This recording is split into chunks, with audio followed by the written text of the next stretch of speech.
Niin, täällä ollaan taas kierroksen jälkeen klubilla Jenni, mutta me ei olekaan täällä kahdesta.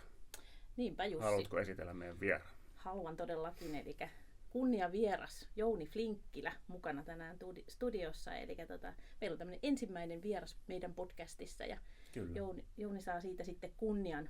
Hän on meidän tavoin Tunisiaan matkannut ja Tunisiassa seikkailut ja ehkä maahan myös rakastunut jollain tavalla. Niin Jouni, kerro vähän itsestäsi, kuka olet ja mistä tulet? Joo, kiitoksia kovasti, että pääsin tulemaan. Mähän olen pitkän linjan toimittaja ollut eri lehdissä, Aamulehti, Hesari, itse asiassa Kainuun Sanomat, Aamulehti, Hesari, Suomen Kuvalehti. Sitten mä olin 10 uutisissa, kun ne alkoi, ja sekä ankkurina että sitten vedin sunnuntain raporttia ajankohtaisohjelmaa. Ja sen jälkeen oli oma viestintätoimisto Pressvisio, ja vuonna 1992 sitten sattumien kautta niin mut valittiin seuran päätoimittajaksi. Oli siinä 12 vuotta ja sitten me perustimme tämmöisen eläkeläislehden, seniorilehden Vivan, ja sitten siinä meni ne loppuaika. Eli sitten pantiin eläkkeelle ja nyt mä oon ollut toistakymmentä vuotta niin sanottuna savolaisittain niin sanottuna kestojoutilana. Kestojoutilana, mutta niin. Matkustat ilmeisen paljon. No kyllä mä oon aika paljon matkustanut ja erityisesti tuon golfin suhteen, mutta myöskin muuten, että kyllä mulle koko maapallo on aika tuttu. Joo. Milloin golf astui kuvaan sun elämään? Se astui kuvaan, kun me asuttiin vuosia Australiassa Sydneyssä. Okay. Ja siellä kaupungissa oli 80 kenttää siis kaupungin sisällä. Oho. Ja jokainenhan siellä pelasi golfia. Meni puoli vuotta ennen kuin mä pidin golfia aika typeränä lajina kanssa, niin kuin kaikki monet muutkin. Mutta sitten siellä aloitettiin pelaamaan. Joo. Ja siitä lähtien vuodesta 1992. Ja silloin mä pelasin aika innokkaastikin, että parhaimmillaan mun tasoitus oli, mä olin singelimies, joku 9 paikkeilla vähän päälle, että kuvasta, että on käytetty vapaa-aikaakin siihen. Kyllä, entäs nyt? No nyt mulla on 22. Joo. Lyönti on lyhentynyt, mutta tullut suoremmaksi ja pysyy paremmin väylillä. Eli tarkkuus on timanttista. Tarkkuus on timanttista, joo. Lähipeli voi. No, miten sä ensimmäistä kertaa sitten Tunisiaan tutustuit? Muistatko, että koska oli ensimmäinen visiitti tai missä merkeissä? Joo, se oli varmasti ne tuurireissuja. Joo. Eli Horsman Kaitsun tutustui jossain vaiheessa ja Hosse vei sitten sinne El Cantauin. Kyllä, joo, sinne ja silloin oli suorat lennot Monastiriin ja se oli niin kuin eka kosketus sitten toimittajamatka. Joo. Kyllä. Ja sitten on tullut sen jälkeen maa tutuksi niin kuin golfin osalta vähän laajemminkin, eli siellä Hammametissä olet vieraillut ja nyt tällä samalla matkalla tällä viime matkalla keväällä niin vierailit vähän muuallakin. Joo, mä just laskin ja muistelin, että mä oon ehkä 5-6 kertaa käynyt pelaamassa siellä. Mä oon kaikki muut kentät pelannut, paitsi sitten Djerba, joka on siellä. Joo, saarella, joo. Niin, se on siellä Libyan rajalla. Joo. Kaikki muut, jopa siis Tuzur, joka on taas siellä Saharan reunalla, niin käytiin sielläkin. Ja Tabarkassa aikaisemmin, jolloin se klubitalo ei ollut vielä valmis, siitä joku 5 vuotta ainakin. Kyllä. Kaikki kentät. Ja nyt me ollaan tosiaan Jussi ja minä Jenni ja sinä Jouni viimeisen vuoden aikana kaikki vierailleet Tunisiassa. Ja tällä hetkellä tilanne on se, että sinne lennetään reittilennoilla, eli moni matkaaja menee noilla Lufthansa-lennoilla, mutta golfarit sitten suosii Air Francein lentoja Pariisin kautta, että saadaan päkitkin varmasti mukaan koneeseen. Ja nämä lennot menee sinne pääkaupunkiin Tunisiin. Ja Tunisista on sitten semmoinen tunnin verran matkaa tähän Hammamettiin, jossa sitten golfaajat viihtyvät 45-reikäisellä golfkentillä tai golfkeskuksessa Citrus Golfissa. Ja sä vietit siellä, Jouni, pari viikkoa juuri, niin millainen kuva sulle jäi nyt tämän viimeisen visiitin perusteella, jos sä vertaat niihin aikaisempiin vuosiin, että onko Tunisia muuttunut, onko Hammamet muuttunut? Jäikö sulle jotain sellaista yllättävää mieleen? No itse asiassa ei. Kaikki oli niin kuin ennenkin. Kaikki oli niin kuin ennenkin siinähän tapahtui välillä Tunisiassa pientä vallankumousta ja sitten oli nämä ampumistapaukset ja muut, joka johti siihen, että ihmisillä on kauheat ennakkoluulot Tunisia kohtaan. Juu, sen takia juuri kyselenkin näitä, että, että miten semmoiset ihmiset, jotka on ollut aikaisemmin Tunisiassa, niin saattavat miettiä sitä, että onko muutoksia tullut. Joo, mutta mä en ole ainakaan koskaan esimerkiksi tuntenut oloani millään tavalla turvattomaksi siellä. Ja se syy on siinä, että tunisialaiset ihmiset on tavattoman vieraanvaraisia ja ystävällisiä. Kyllä. Siis se on ihan poikkeuksellista. Se todella oli. Se tuli kyllä niin kuin jotenkin itsellekin niin yllättäen, että kuinka nopeasti rentoutui lompaa. Eli mullakin oli ennakko-odotukset sillä tavalla, että kun arabimaahan menee, niin vähän sellaiset, että saattaa tuntua pikkukylän tytöstä oudokseltaan vähän hurjalta kaikki. Että jos vertaisi tavallaan vaikka Marrakeshiin, missä oli ollut, missä oli niin kova ihmisvilinä ja liikenne ja vähän semmoista tultiin iholle toreilla ja muuta, niin Tunisia todella yllätti, että just se, että miten heti ensimetreiltä asti hotelliin kun tuli, niin tavallaan tuotiin joku jasmiinin kukka ja katsottiin silmiin ja pidettiin semmoinen niin tietyllä tavalla semmoinen etäisyys, mutta siitä niin kuin näkyy se semmoinen lempeys, nöyryys. Niin, ja se on semmoista luonnollista, se ei ole tehtyä. Just. Että se on niin kuin siinä kansassa niin kuin sisällä. Ja se on kyllä tavattoman miellyttävää. Mietin just sitä, että onko osa tavallaan sitä, että matkailualallakin niin tunisialaisilla niin tippikulttuurilla varassa monet tavallaan sitten ansaitsevat elantonsa, että tavallaan he ovat tottuneet siihen, että heidän oikeasti kuuluu olla ystävällisiä ja tavallaan ansaita myös asiakkaan arvostus. Että se voi olla osaltaan siihen niin kuin vaikuttamassa, mutta jotenkin yleisesti se oli se kulttuuri, että myös muut tämmöiset tunisialaiset, joita on tavannut, niin tavattoman ystävällisiä, auttavaisia, työskentelevät tosi niin kuin paljon. Kyllä. Että toki pitävät myös siestansa kuumaan aikaan päivästä, mutta siis ei ole ollenkaan semmoinen niin kuin välinpitämätön meininki niin kuin missään. Ja hirveän ystävällistä se kommunikaatio. Että sitten huomaan, että mä itsekin niin kuin, tavallaan heille niin kuin, muutan tietyllä tavalla vähän sitä, että ei mennä niin suoraan asiaan, vaan jotenkin se on ihan semmoista niin kuin lempeämpää se kaikki kommunikointi.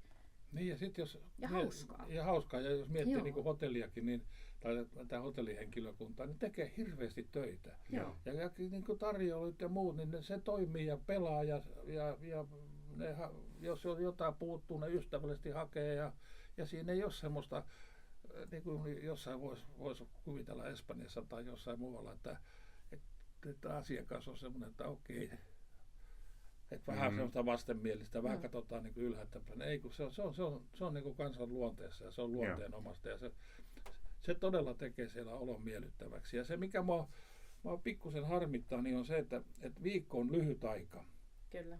Et kun ihmiset tulee sinne, ne tulee hotelliin, ne pelaa, ja suomalaiset varsinkin nyt kun on unlimited golf, että saa pelata 2 kierrosta, niin ne samaa hintaan, niin monet suomalaiset pelaa todella 2 kierrosta. Kyllä. Ja sitten ne on niin väsyneet, että totta kai, että kun ne tulee hotelliin, niin ei ne lähde sitä mihinkään.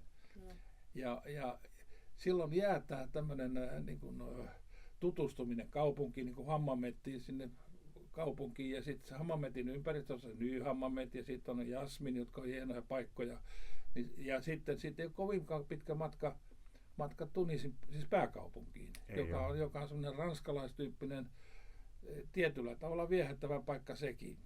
Se on just semmoinen niin kuin rosoisuus ja se ystävällisyys sekoitettuna, siitä tulee semmoinen viehätysvoima, että mulla jotenkin niin kuin itselläkin semmoinen maadottuminen tapahtuu, että kun kaikki ei ole semmoista ylellistä, vaan että jotenkin niin kuin simppeliä.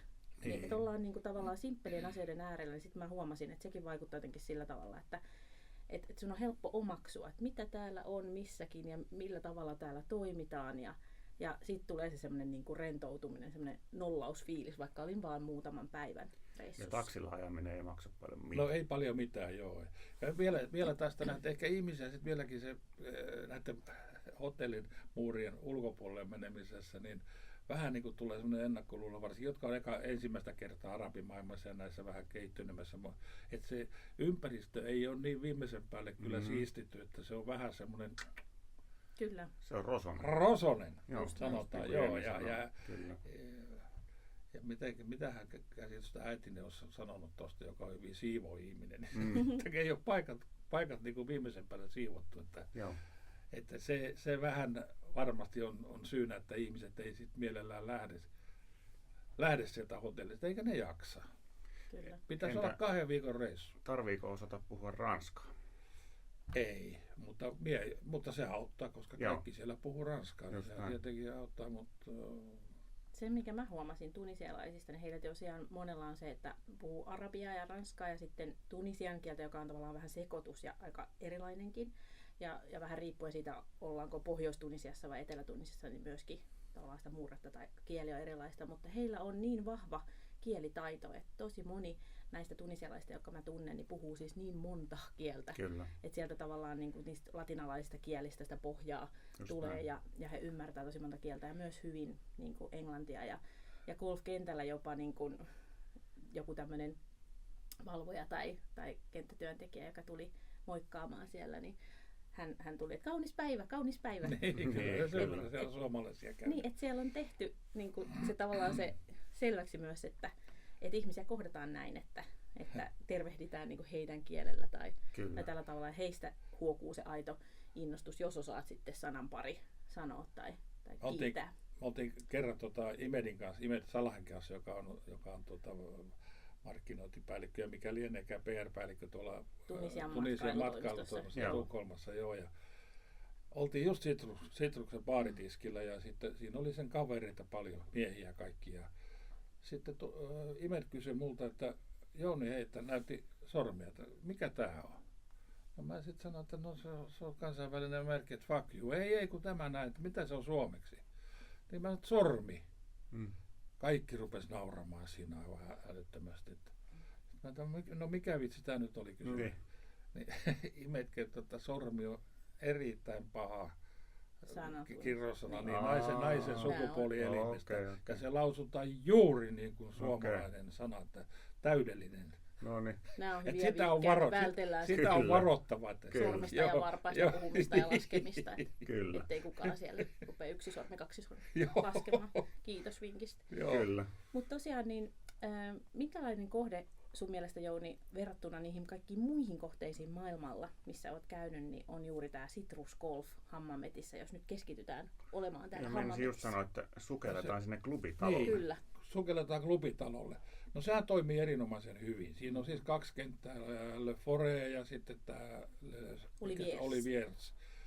Oliviers on se eka ysi on semmoista tasaisempaa, mutta sitten alkaa mäkiset osuudet toiselle ysille.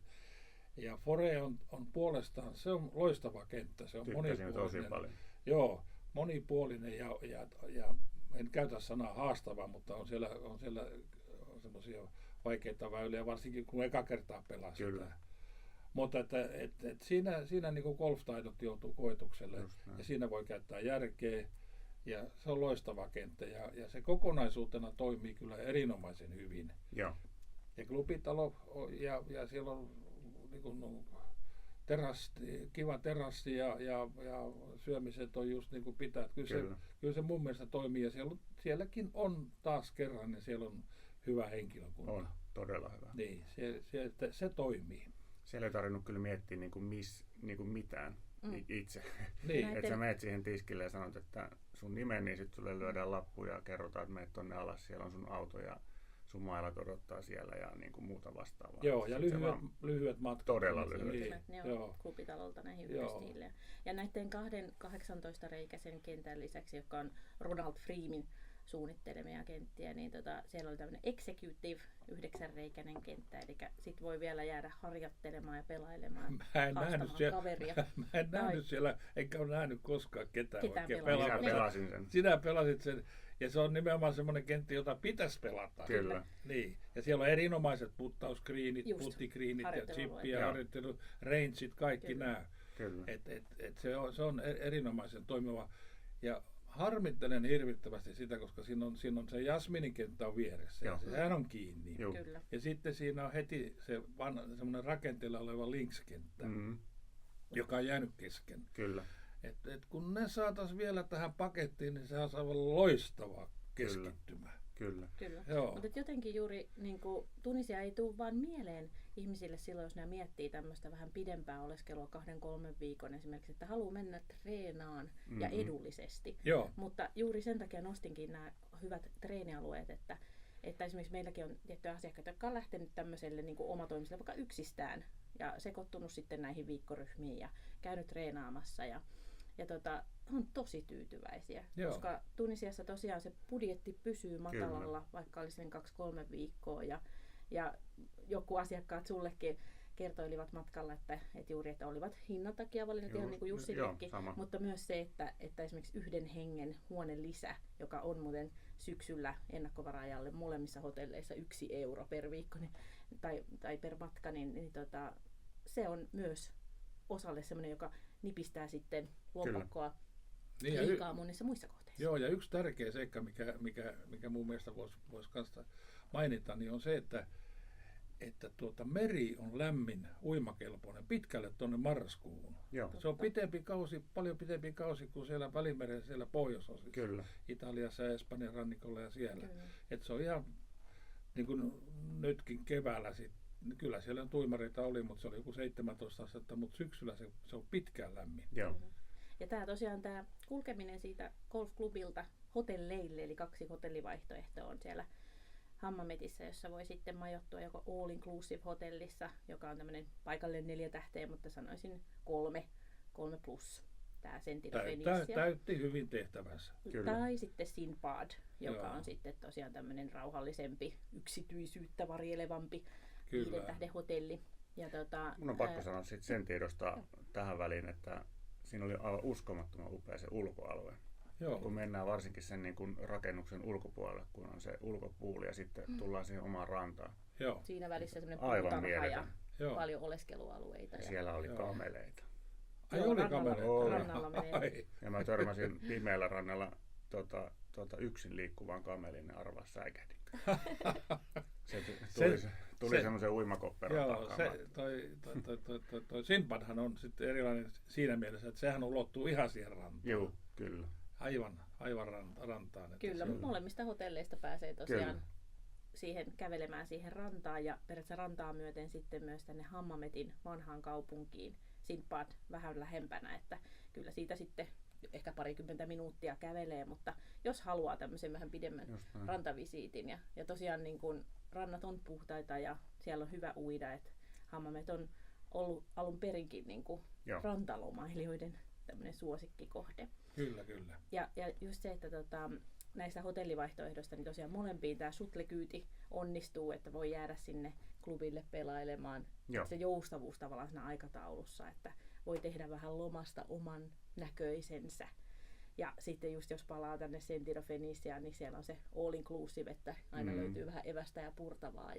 Ja voi tosiaan jäädä lasin kanssa vaikka siihen aulatilaan, nauttia siinä vähän viiniä ja iltaisin on aina ohjelmaa. Joo, Se on hauska, että joo, sehän oli todella niinku Se oli aika vauhdikas. vauhdikasta, niin joo. se on vähän sellainen niin karnevaali Ja äänekästä. Kyllä. Joo. Mutta Joo, kun no se se- tapahtuu siellä siinä aulatilassa, niin sit jos ei halua sitä, niin sit siellä on niitä muitakin tosiaan paikkoja, vaikka terasseja, missä istuskella, joo. höpötellä.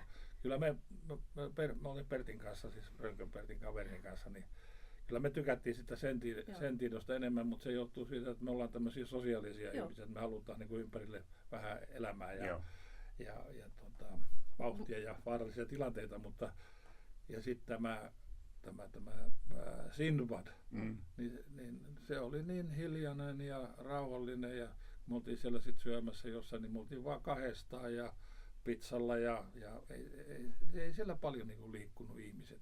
Sitten ainoa oli se, että kun oli sitten iltaruokailu, niin sit näki, että täällä on muitakin asukkaita. Kyllä. Eli sali oli melko täynnä siinä. Joo. Mutta tämä on just mun mielestä ihanaa, että sit voi oikeasti valita, että vähän minkälaisen loman tarpeessa on, että haluaako justiin niin kuin lähteä sosialisoitumaan vai kaipaako vaikka sitä romantiikkaa ja semmoista vähän eristäytymistä ja lepoa ja muuta niin golfin ohella, niin voi vähän sen ja sitten puolesta yhden asian, minkä mä haluaisin mainita myöskin näistä molemmista hotelleista, että siis huoneet oli tilavia, siistiä ja tilavia ja siivottiin joka päivä ja sitten niin parvekkeet, tilavat parvekkeet ja muut, että niissä oli miellyttävää olla. Kyllä. Ettei... Ja se, mikä mua yllätti muuten Tunisiassa, niin oli se nimenomaan välimerellisyys. Eli nyt jos karttaakin kattelee, niin Tunisian pohjoisosahan on vaan semmoinen 150 kilsaa Sisiliasta. Että niin. Se on oikeasti niin kuin todella lähellä Eurooppaa ja ne vaikutteet on tosi välimerelliset. Että paljon niin kuin enemmän semmoinen eurooppalaiseen henkeen kuin tavallaan sitten sitä semmoista arabikulttuuria. Että esimerkiksi mitä kadulla näki, kun mäkin ajoin vähän maata ympäriinsä, niin naisten pukeutuminen esimerkiksi ei ollut sellaisia niin kuin mustissa hunnuissa liikkuvia naisia, vaan oli värikkäitä, jos oli huntuja, ja oli paljon ihan farkut, teepaita, tämmöistä niin kuin selkeästi niin kuin avoin, vapautunut. Niin kyllähän Tunisia näistä Pohjois-Afrikan maista on niin kuin eniten länsimaisin. Siinä on sitä ranskalaista vaikutusta vielä paljon ja kulttuuria. Paljon on ottomaanit hallinnut, tai espanjalaisetkin olla ja muuta, että rakennuskannassa ja historiassa on sitä semmoista vähän tilkkutäkki tyyppistä. Mä vielä antaisin näille, jotka Hammametiin menee, niin kun siellä kuitenkin, jos siellä viettää yhden välipäivän, niin ehdottomasti kannattaisi käydä siellä Tunisissa pääkaupungissa. Joo. Koska siitä pääsee junalla, se ei maksa paljon mitään. Pääsee junalla tai bussilla. Pääsee näppärästi Tunisiin ja siellä kävellä. Siellä on iso se Medina-alue ja Basari-alue, joka on siis poikkeuksellinen siinä mielessä, joka eroaa Hammametin basaarista.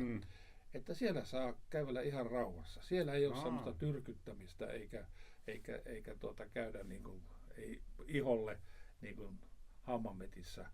Ne on niin erilaisia.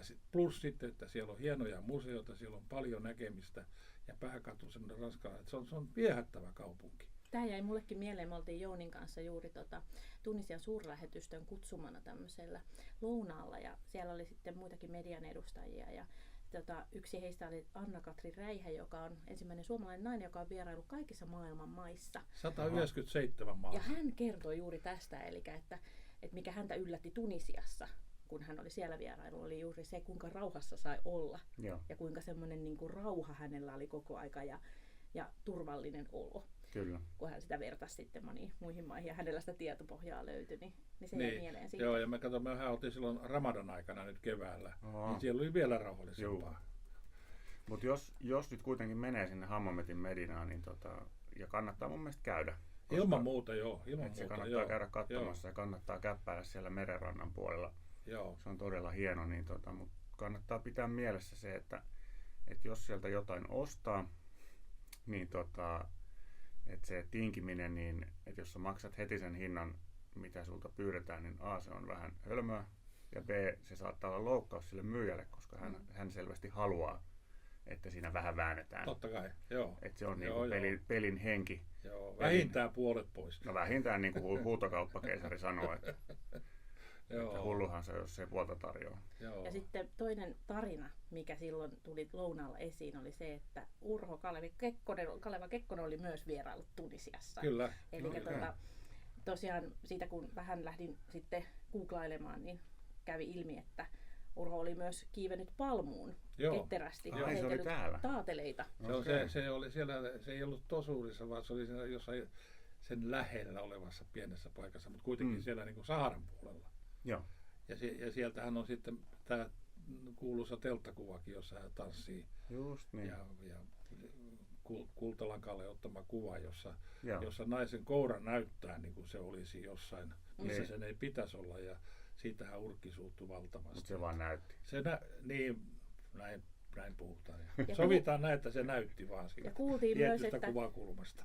Kuultiin myös, että Urho oli myös saunannut siellä jossakin Taparkan alueella, että siellä vieläkin löytyisi tämmöinen pyhätty sauna, tämmöinen story oli lounaalla. Eli jotenkin se semmoinen mystiikka tavallaan tulee siitä, että Tunisiaan liittyy paljon muista ihmisillä jotenkin semmoisia yllättäviä tilanteita ja Eikä kohtaamisia ihmisten kanssa. Eikä se Urkki siellä Tabarkassa ollut, mutta siellä oli kuitenkin suomalainen sauna, koska siellä oli suomalaisia istuttamassa puita.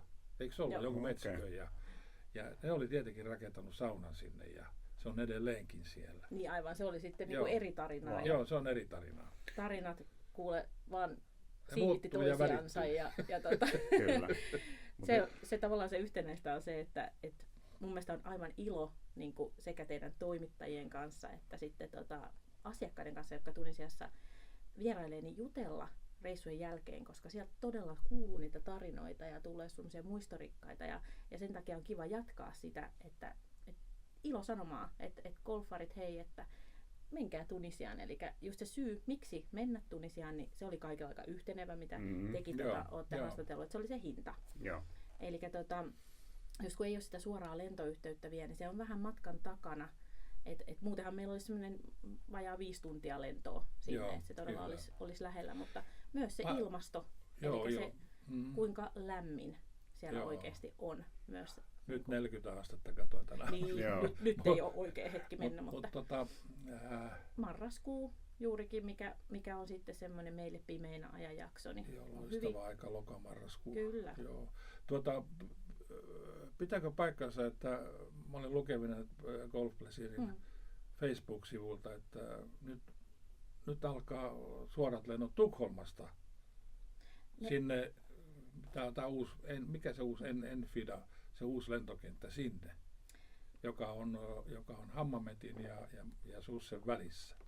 Meillä on tosiaan Apollon puolella näitä tämmöisiä lomalentoja nyt kesällä Tunisiaan, eli juuri ensimmäinen lento sinne meni ja vei matkaajia ja siellä oli ihan upea vastaanotto kyllä. He olivat innossaan, että taas tulee turisteja sieltä Pohjoismaista, mutta sitten Nuveleer, joka lensi nyt kevätpuolella tai syksypuolella, niin peru sitten niitä matkoja Tukholmasta Kööpenhaminasta kevätpuolella. Eli kyllä se vielä odotetaan kovasti, että palautuisi niin kuin kaikkiin Pohjoismaihin tämä yhteys. Ja etenkin suomalaiset kyselee tosi paljon, että pääseekö jo Tunisiaan. Monella on sieltä jo sitten semmoinen vuosien takaa semmoinen kiva kyllä muisto. Vahinko, koska silloin aikoinaan niin sinnehän oli jopa parikin lentoa viikossa, eikö ollut?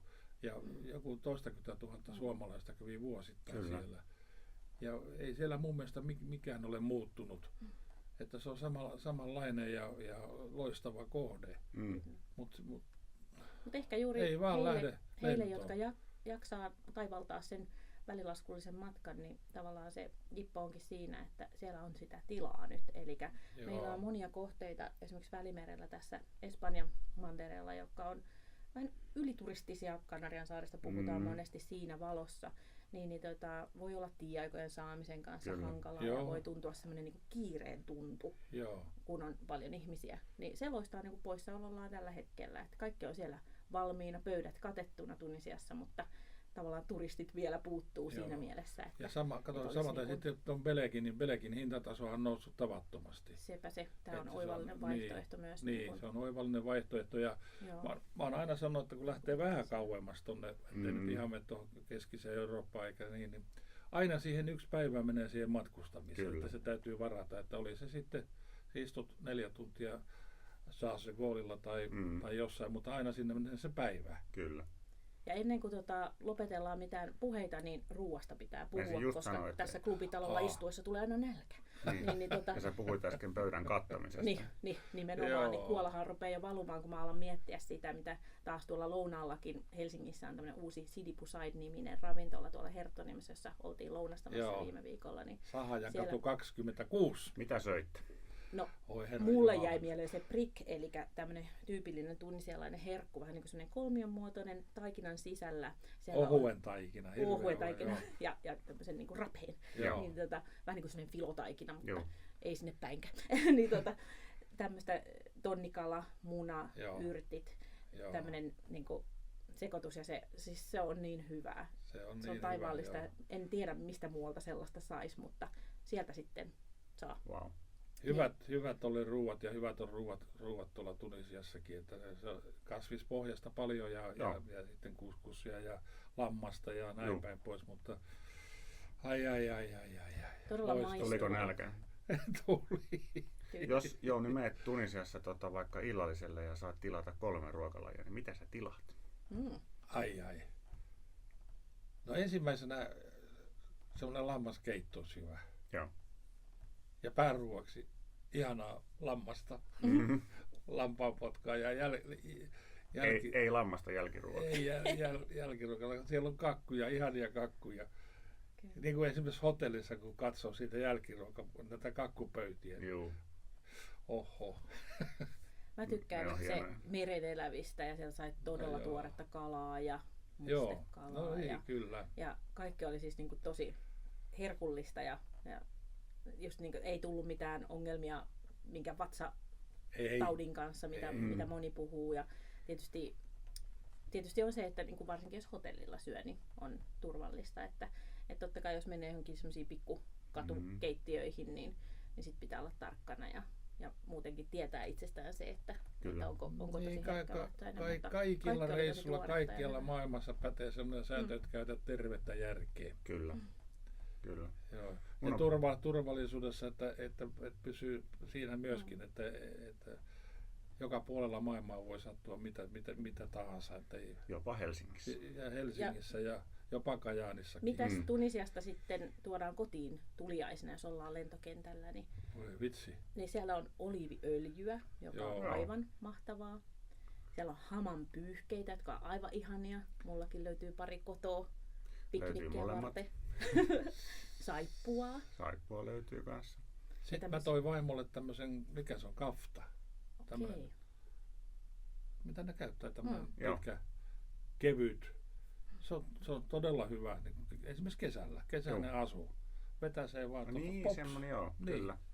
Vähän niin kuin pontsotyylinen. Niin. No vähän niin kuin Joo, joo. joo. Ja Kyllä. siinä ei tarvitse sit miettiä sitä kokoa, että se voi olla väliä kieltä. Ja mielellään onkin. Ja mielellään onkin niin, että Kyllä. yleensä se Ja tuli taateleita paljon Joo. Tunisiassa valmistetaan. Tunisia on tosi suuri oliiviöljyn tuottajamaa ja Joo. taatelia valmistetaan. Joo. Mä muistan, kun Imed tarjosi matkamessuilla tammikuussa taateleita, niin vitsi ne oli hyviä. Joo, kyllä. Ja hei, vielä loppuun. Miten Imed on päätynyt golfin pariin? Kuinka hänestä on tullut niin hyvä golfari? Onko sulla jotain osuutta ja arvoa tähän asiaan? On. No kerro. No me oltiin yhdellä reissulla, eka reissulla, ja Imed ei pelannut silloin. Ja sitten, olisikohan toinen reissu ollut, jos oli mukana sitten Lassi Tilander, tämä golflegenda, joka just täytti 90 vuotta ja loistava tyyppi.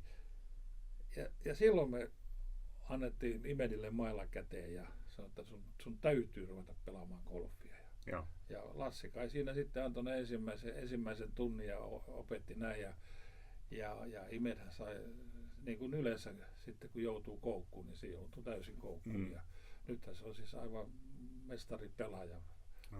Pelaa varmaan siis, uskoisin, että singelimiehiä. Ja, joo, siitä tuli hyvä golfari. Se on hirveän kunnianhimoinen ja huono häviäjä. Okei. En tiedä.